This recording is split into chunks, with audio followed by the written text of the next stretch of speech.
Bismillahirrahmanirrahim. Assalamualaikum warahmatullahi wabarakatuh. Salam sejahtera untuk kita semua. Shalom, Om Swastiastu, Nama Budaya, Salam Kebajikan. Saya dari Universitas Negeri Makassar, jurusan Psikologi Pendidikan dan Bimbingan, Prodi Bimbingan dan Konseling, Fakultas Ilmu Pendidikan Angkatan 2022. Nah, di sini saya akan memenuhi tugas mata kuliah yaitu Psikologi Pendidikan oleh dosen pengampu Bapak Zulfikar SPD MPD. Sebelum itu, saya ingin memperkenalkan diri. Nama saya Putri Amalia dengan NIM 220404501050, kelas BKC angkatan 2022. Nah, adapun topik yang akan saya bahas pada kali ini yaitu mengenai kontrol diri dan kematangan emosional. Untuk mengefisienkan waktu, di sini saya akan membacakan materi yang pertama mengenai pengertian kontrol diri. Nah, langsung saja. Kontrol diri diartikan sebagai kemampuan untuk menyusun, membimbing, dan mengarahkan bentuk perilaku yang dapat membawa ke arah konsekuensi positif. Kontrol diri merupakan salah satu potensi yang dapat dikembangkan dan digunakan individu selama proses-proses dalam kehidupan, termasuk dalam menghadapi kondisi yang terdapat di lingkungan sekitarnya. Kontrol diri ini juga berkaitan erat pula dengan keterampilan emosional. Bahkan, kontrol diri merupakan salah satu komponen keterampilan emosional. Keterampilan emosional mencakup pengendalian diri, semangat dan ketekunan, serta kemampuan untuk memotivasi diri sendiri dan bertahan menghadapi frustasi. Adapun keterampilan emosional ini adalah kemampuan lebih yang dimiliki seseorang dalam memotivasi diri, ketahanan dalam menghadapi kegagalan, mengendalikan emosi dan menunda kepuasan serta mengatur keadaan perasaan. Nah, melalui keterampilan emosional, seseorang dapat menempatkan emosinya pada porsi yang tepat, memilih kepuasan dan mengatur suasana hati. Carey dan Peter pada tahun 1998 mengatakan bahwa keterampilan emosional adalah kemampuan merasakan, memahami dan secara selektif menerapkan daya dan kepekaan emosi sebagai sumber energi dan pengaruh yang manusiawi. Selain itu, adapun pakar psikologi kontrol diri oleh Lazarus pada tahun 1976 menjelaskan bahwa kontrol diri menggambarkan keputusan individu melalui pertimbangan kognitif untuk mengontrol perilaku guna meningkatkan hasil dan tujuan tertentu sebagaimana yang diinginkan, dan juga pakar psikologi emosi yakni Goleman 1997 mengatakan bahwa koordinasi suasana hati adalah inti dari hubungan sosial yang baik.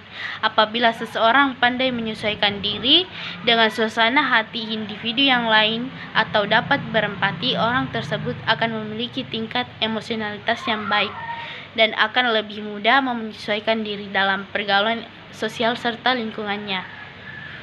Nah, menurut Atkinson pada tahun 1987 dalam konteks pekerjaan, pengertian keterampilan emosional adalah kemampuan untuk mengetahui apa yang dirasakan orang lain, termasuk cara tepat untuk menangani masalah yang dihadapi rekan sejawat, atasan, bahkan atau juga pelanggan. Realitas menunjukkan seringkali individu tidak mampu menangani masalah emosional di tempat kerja secara memuaskan, bahkan saja tidak mampu memahami perasaan diri sendiri, melainkan juga perasaan orang lain dalam proses interaksi dan komunikasi. Jadi, keterampilan emosional ini menuntut diri untuk belajar mengakui dan menghargai perasaan diri sendiri dan juga orang lain, dan juga menanggapinya secara tepat. Keterampilan emosional menuntut diri sendiri untuk belajar menerapkan secara efektif energi emosi dalam kehidupan dan pekerjaan sehari-hari. Selanjutnya yakni aspek-aspek kontrol diri. Nah, secara umum kontrol diri dibedakan atas 3 kategori utama oleh Averill pada tahun 1973, yaitu 1. Mengontrol perilaku, yang kedua mengontrol kognitif, dan yang ketiga itu ada mengontrol keputusan. Aspek-aspek kontrol diri inilah yang kerap digunakan untuk mengukur kontrol diri seseorang. Langsung saja saya akan menjelaskan mengontrol perilaku. Nah, Mengontrol perilaku merupakan kemampuan untuk memodifikasi suatu keadaan yang tidak menyenangkan. Kemampuan mengontrol perilaku dibedakan atas dua komponen, yaitu kemampuan mengatur pelaksanaan. Nah, menentukan siapa yang mengendalikan suatu atau keadaan, dirinya sendiri atau orang lain atau suatu di luar dirinya. Yang kedua, ada kemampuan mengatur stimulus. Merupakan kemampuan untuk mengetahui bagaimana dan kapan suatu stimulus yang tidak dikehendaki dihadapinya. Ada beberapa cara yang digunakan, yaitu mencegah atau menjauhi stimulus, menghentikan stimulus sebelum waktu berakhir, dan membatasi intensitasnya. Selanjutnya yakni mengontrol kognitif. Mengontrol kognitif merupakan cara seseorang dalam menafsirkan, menilai, atau menggabungkan suatu kejadian dalam suatu kerangka kognitif. Mengontrol kognisi merupakan kemampuan dalam mengolah informasi yang dapat tidak diinginkan untuk mengurangi ketekanan. Mengontrol kognitif dibedakan atas dua komponen, yaitu kemampuan untuk memperoleh informasi. Informasi yang dimiliki individu mengenai suatu keadaan akan membuat individu mampu mengantisipasi keadaan melalui berbagai pertimbangan objektif. Yang kedua, kemampuan melakukan penilaian atau appraisal. Nah, ini menjelaskan bahwa penilaian yang dilakukan individu merupakan usaha untuk menilai dan menafsirkan suatu keadaan dengan memerhatikan segi-segi positif secara subjektif. Nah, selanjutnya yang terakhir ini ada mengontrol keputusan. Mengontrol keputusan merupakan kemampuan individu untuk memilih dan menemukan tujuan yang diinginkan. Kemampuan mengontrol keputusan akan berfungsi baik bila mana individu melakukan kesempatan, kebebasan, dan berbagai alternatif dalam melakukan suatu tindakan. Nah, selanjutnya yakni bagaimana cara mengembangkan kemampuan kontrol diri. Kontrol diri menggambarkan kemampuan individu untuk mengontrol lingkungan pribadi sebagai kebutuhan intrinsik.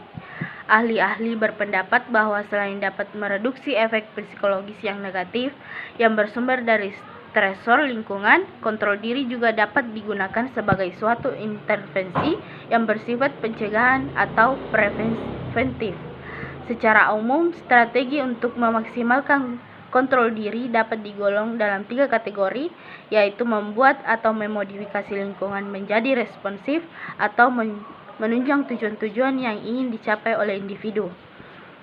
Nah, pada prinsipnya, arah ini menempatkan objek atau lingkungan sebagai sentral untuk pengembangan. Contohnya, mengubah tata letak perabotan atau fungsi ruangan dalam mengurangi kebosanan di dalam rumah atau tempat kerja.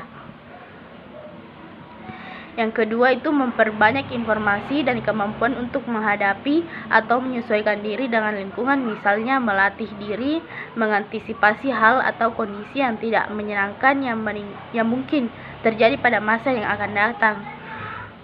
Yang ketiga itu menggunakan secara lebih efektif. Kebebasan memilih dalam pengaturan lingkungan, misalnya menggunakan waktu dan posisi individu dalam situasi atau lingkungan tertentu keluar dari suatu keadaan atau lingkungan pada saat tertentu juga dapat digunakan sebagai alternatif bila mana hal tersebut dipandang lebih baik. Nah, bayangkan betapa menyenangkan hal yang akan kita peroleh jika kita bisa menahan diri. Fokus pada rasa senangnya akan kita peroleh membuat kita menahan diri. Hal ini justru bukanlah menjadi penderita sebab kita hanya berkonsentrasi pada rasa senang yang akan kita dapatkan.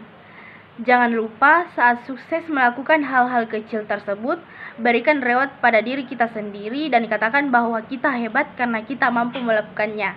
Sebaliknya, rasa tidak senang terhadap suatu hal yang akan membuat kita tidak mampu melakukan sesuatu yang sifatnya positif. Hal ini berarti bahwa kita berada dalam posisi kontrol diri yang lemah. Tidak ada suatu proses pengolahan diri dengan cara mencoba melakukan kontrol diri.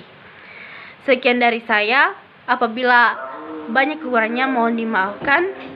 Wabillahi taufiq wal hidayah. Wassalamualaikum warahmatullahi wabarakatuh.